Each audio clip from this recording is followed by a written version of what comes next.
Hi there, Poppin' PJ here. I want to share with you this super cool DIY pallet wood side table that I made. It was pretty easy to do, it looks great, and super functional. Let's check it out. Come on.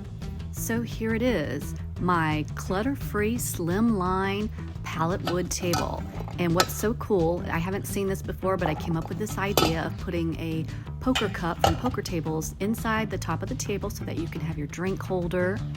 And it's big enough to hold a little lamp.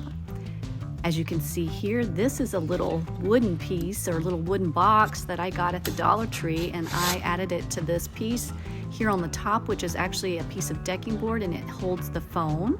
I have my keys, a hook for the keys, so that's my key holder, storage for your remotes or earbuds.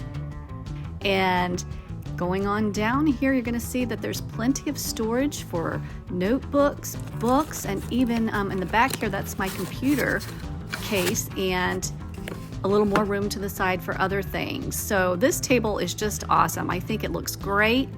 It's sitting next to my favorite chair that I sit in when I watch TV. And you don't have to have a lot of woodworking experience. You know, it's not perfect, but hey, I made furniture.